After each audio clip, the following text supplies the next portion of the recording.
안녕하세요. 69세 된 김효진입니다. 저는 8남매 중 막내로 태어났습니다. 15살 터울의 큰형님부터 2살 터울의 7형님까지 7분의 형님과 2분의 누나 사이에서 막내로 자랐죠. 어렸을 때 우리 집은 정말 가난했습니다. 아버지는 농사와 막노동을 하셨고 어머니는 바느질품을 해서 근근히 생계를 이어가셨어요. 시골 초가집 방 2개에 식구가 10명이나 살았으니까요. 하지만 저는 정말 행복했습니다. 형님들이 저를 얼마나 예뻐해 주셨는지 몰라요. 학교에서 돌아오면 형님들이 번갈아 가며 저를 돌봐주셨고 가끔 용돈도 주시고 과자도 사다 주셨거든요. 큰형님은 제가 초등학교 들어갈 때 군대에 가기 전이었는데 저에게 가죽 지갑을 하나 사주셨어요. 효진아, 이거 형이 군대 가기 전에 주는 선물이야. 형이 없어도 이 지갑 보면 형 생각하고 크면 형님들한테 받은 사랑 꼭 갚아야 해. 그 말씀이 지금도 귓가에 생생합니다. 그 지갑을 지금도 쓰고 있어요. 50년이 넘었는데도 아직 멀쩡하거든요. 이형님, 삼형님도 각자 방식으로 저를 아껴주셨어요. 이형님은 제가 아플 때마다 업고 병원에 데려가 주셨고 삼형님은 공부를 도와주시며 늘 막내가 제일 똑똑하다고 하셨죠. 누나들도 마찬가지였어요. 큰 누나는 바느질을 배워서 제 옷을 직접 만들어 주셨고 작은 누나는 제가 학교에서 놀림당하지 않도록 늘 깔끔하게 차려 입혀 주셨어요. 그렇게 형님들의 사랑을 받으며 자란 저는 언제나 마음속에 다짐이 있었습니다. 나중에 크면 형님들한테 받은 이 사랑을 꼭 갚아야지. 그런데 제가 20살이 되던 해에 큰 일이 생겼습니다. 아버지가 갑자기 쓰러지신 거예요. 병원에서는 중병이라며 오래 못 살 것 같다고 했습니다. 그날 밤 온 가족이 모여서 회의를 했어요. 형님들은 이미 다 결혼해서 각자 가정이 있었고 누나들도 시집을 간 상태였거든요. 효진이가 부모님을 모셔야겠다. 큰형님이 말씀하시니까 다른 형님들도 고개를 끄덕였어요. 내가 막내니까 의무다. 저는 그때 너무 막막했습니다. 친구들은 다 서울로 올라가서 취직을 준비하고 있었는데 저는 고향에 남아서 부모님을 모셔야 한다니. 하지만 저는 거절할 수 없었어요.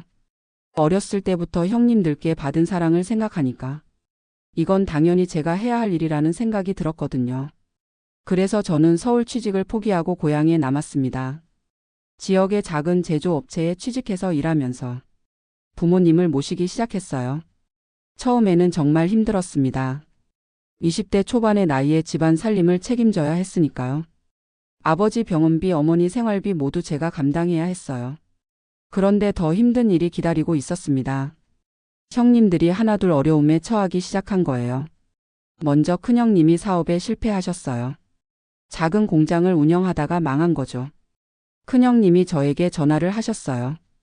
효진아, 형이 너무 미안하다. 그런데 당장 급한 돈이 있어야 하는데. 저는 그때 모아둔 돈 500만 원을 큰형님께 드렸어요. 그게 1980년대 초였으니까 지금으로 치면 상당한 돈이었죠. 얼마 후에는 이 형님이 교통사고를 당하셨어요. 수술비가 필요하다며 연락이 왔습니다. 저는 또 돈을 마련해서 이 형님께 드렸어요.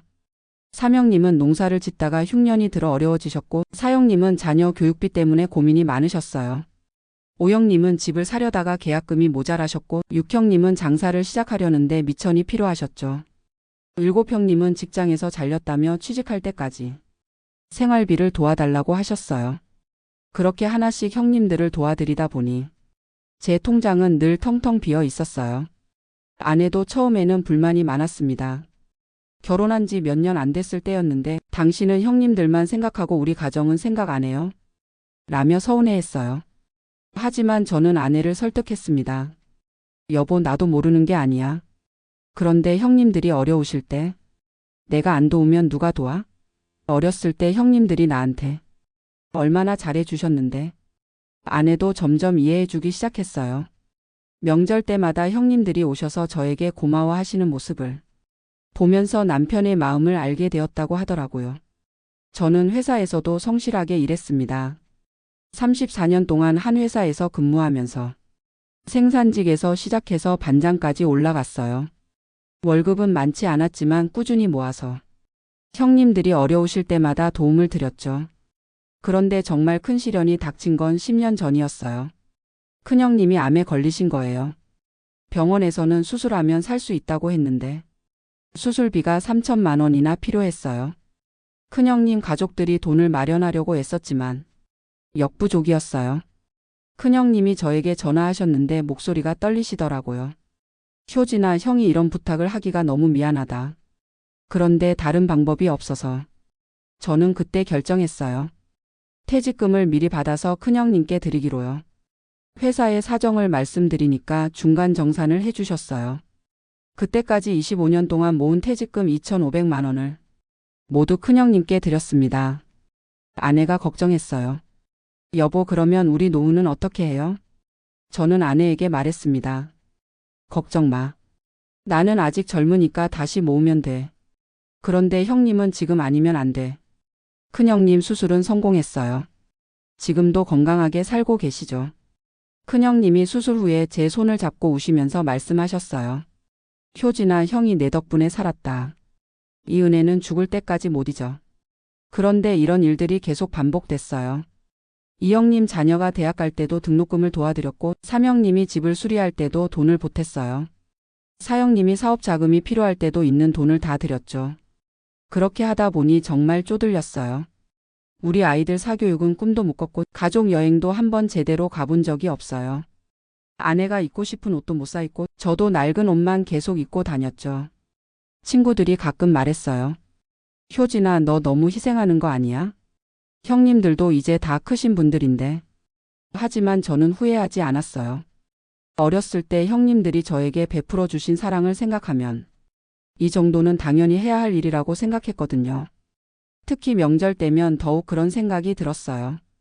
팔남매가 모두 모여서 옛날 이야기를 할 때면 형님들이 저를 바라보는 눈빛이 너무 따뜻했어요. 우리 막내가 참 기특해. 효진이 덕분에 우리가 살았지. 막내가 없었으면 우리 어떻게 됐을까? 이런 말씀들을 들을 때마다 제 마음은 정말 뿌듯했어요. 5년 전에 제가 59세가 되었을 때 회사에서 구조조정이 있었어요. 명예퇴직을 권유받았죠. 퇴직금으로 4,800만 원을 받았는데 그때도 형님들이 어려우신 분이 계셨어요. 오형님이 사업을 정리하면서 빚이 생기셨거든요. 저는 또 퇴직금의 절반인 2,400만 원을 오형님께 드렸어요. 그러고 나서 저는 아파트 경비원 일을 시작했어요. 격일로 근무하면서 월 140만 원 정도 받고 있습니다. 국민연금도 월 78만 원 나와서 부부가 살기에는 빠듯하지만 그럭저럭 지내고 있어요. 그런데 3년 전부터 형님들이 하나둘 세상을 떠나기 시작하셨어요. 먼저 육형님이 심장마비로 갑자기 돌아가셨어요. 그 다음에는 사형님이 암으로 투병하시다가 돌아가셨죠. 작년에는 큰형님마저 세상을 떠나셨어요. 제가 퇴직금을 털어서 수술시켜드린 그 큰형님이요. 임종하실 때 제 손을 꼭 잡고 마지막 말씀을 하셨어요. 효진아, 형은 정말 행복했다. 너 같은 동생이 있어서. 그리고 올해 초에는 마지막 남은 7형님까지 뇌출혈로 갑자기 돌아가셨어요. 이제 8남매 중에 저 혼자만 남았습니다. 7분의 형님과 2분의 누나가 모두 세상을 떠나고 막내인 제가 홀로 남은 거예요. 처음에는 정말 허탈했어요. 평생을 함께해온 형님들이 모두 없어지니까 세상에 혼자 남은 것 같은 느낌이었어요. 하지만 시간이 지나면서 다른 생각이 들기 시작했어요. 저는 정말 복받은 사람이구나 하는 생각 말이에요. 어렸을 때 7분의 형님과 2분의 누나에게 그렇게 많은 사랑을 받고 자랐고 그 사랑을 평생에 걸쳐서 갚으며 살 수 있었으니까요. 요즘도 조카들이 가끔 연락해요. 삼촌 덕분에 아버지가 오래 사셨어요. 삼촌이 안 도와주셨으면 우리 어떻게 됐을까요? 삼촌은 우리 가족의 은인이에요. 이런 말들을 들을 때마다 제가 한 일들이 헛되지 않았구나 싶어요. 돈으로 치면 평생 형님들에게 드린 게 3억 원은 넘을 거예요. 지금 돈으로 따지면 더 많은 금액이겠죠. 만약에 그 돈을 모았다면 지금쯤 넓은 집에서 여유롭게 살고 있을지도 몰라요. 해외여행도 다니고 좋은 차도 타고 말이에요. 하지만 저는 전혀 후회하지 않아요. 오히려 자랑스러워요. 형님들께 받은 사랑을 끝까지 갚으며 살았으니까요. 이보다 더 보람된 인생이 어디 있겠어요. 아내도 이제는 완전히 이해해줘요. 당신 덕분에 우리 가족이 얼마나 화목했는지 몰라요. 당신이 형님들을 그렇게 모시니까. 우리 아이들도 우리를 잘 모셔요. 정말 그래요. 저희 아들, 딸이 저희를 정말 잘 모셔요. 아들은 서울에서 직장 생활을 하고 있는데 한 달에 한 번은 꼭 내려와서 안부를 묻고, 딸은 청주에 살면서 일주일에 두세 번은 와요. 제가 형님들을 모시는 모습을 보고 자랐으니까 자연스럽게 부모를 모시는 게 당연하다고 생각하는 거죠. 요즘 젊은 세대들 보면 안타까워요. 형제간에도 서로 연락 안 하고 지내는 경우가 많더라고요. 부모님 모시는 것도 서로 미루고 말이에요. 저는 그럴 때마다 생각해요. 가족이 얼마나 소중한지 모르는구나. 세상에서 가장 소중한 건 가족이에요. 특히 형제자매는 부모님 돌아가신 후에도 평생 함께할 수 있는 유일한 혈육이거든요. 저는 어렸을 때 형님들께 받은 사랑 때문에 평생을 행복하게 살 수 있었어요. 그 사랑을 갚으며 사는 것도 행복했고요. 지금도 형님들 산소에 가면 마음이 따뜻해져요. 형님들, 저 잘 살고 있어요. 형님들이 주신 사랑 덕분에 이렇게 살고 있어요. 라고 인사를 드리죠. 그러면 바람이 불면서 형님들이 대답해 주시는 것 같아요. 우리 막내 정말 고생했다. 저는 69세가 된 지금도 일을 하고 있어요. 아파트 경비원이지만 보람을 느끼며 일해요. 주민들이 경비 아저씨 참 친절하다고 말해 주시면 기분이 좋거든요. 가끔 몸이 아프기도 해요. 당뇨도 있고 무릎도 아프고요. 하지만 큰 병은 아니니까 감사해요. 아내와 둘이서 소박하게 살고 있지만 불만은 없어요. 형님들 덕분에 사랑이 뭔지 알고 살았으니까요. 요즘 혼자 생각해보면 정말 복받은 인생을 살았다는 생각이 들어요. 8남매 중 막내로 태어나서 7분의 형님과 2분의 누나에게 그렇게 사랑받고 그 사랑을 평생에 걸쳐서 갚으며 살 수 있었으니까요. 돈은 많이 못 모았지만 마음은 부자예요. 형님들께 받은 사랑과 제가 드린 사랑이 제 마음을 가득 채우고 있거든요. 지금도 가끔 형님들 꿈을 꿔요. 어렸을 때처럼 형님들이 저를 예뻐해 주시고 과자도 사주시고 용돈도 주시는 꿈이요. 꿈에서 깨면 아쉽지만 그래도 행복해요. 그런 꿈을 꿀 수 있다는 것 자체가 축복이니까요. 젊은 분들에게 하고 싶은 말이 있어요. 형제 자매를 소중히 여기세요. 부모님께서 돌아가시면 세상에서 가장 가까운 사람이 형제 자매예요. 서로 도우며 살아가세요. 누가 어려우면 도와주고 누가 기쁜 일이 있으면 함께 기뻐해 주세요. 그리고 어렸을 때 받은 사랑을 기억하세요.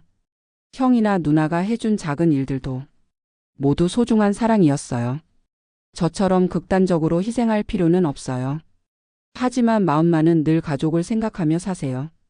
가족을 위해 내가 조금 손해보는 건 손해가 아니라 투자예요. 그 투자는 나중에 몇 배로 돌아와요. 저는 지금도 확신해요. 제가 형님들에게 드린 사랑이 지금 제가 받고 있는 행복의 원천이라는 걸요. 아들, 딸이 저를 모시는 것도 조카들이 저를 챙겨주는 것도 모두 제가 형님들을 모신 덕분이에요. 이게 바로 사랑의 순환이죠. 받은 사랑을 베풀면 그 사랑이 다시 돌아와요. 저는 앞으로도 이렇게 살고 싶어요. 비록 형님들은 모두 세상을 떠나셨지만 형님들이 주신 사랑은 영원히 제 마음속에 살아있어요. 그 사랑을 바탕으로 남은 인생도 감사하며 살겠어요. 아내와 건강하게 오래 살면서 아들, 딸에게도 좋은 아버지가 되고 손자, 손녀들에게도 좋은 할아버지가 되고 싶어요. 그리고 가끔은 형님들 산소에 가서 살아가는 이야기를 들려드리고 싶어요. 형님들, 저 잘 살고 있어요. 형님들이 가르쳐 주신 대로 사랑하며 살고 있어요. 이렇게 말씀드리면서 말이에요. 8남매 중 막내로 태어난 게 정말 행운이었어요. 그 덕분에 사랑이 뭔지 알고 살 수 있었으니까요. 지금 이 순간도 감사해요. 형님들께 받은 사랑 덕분에 이렇게 따뜻한 마음으로 살고 있으니까요.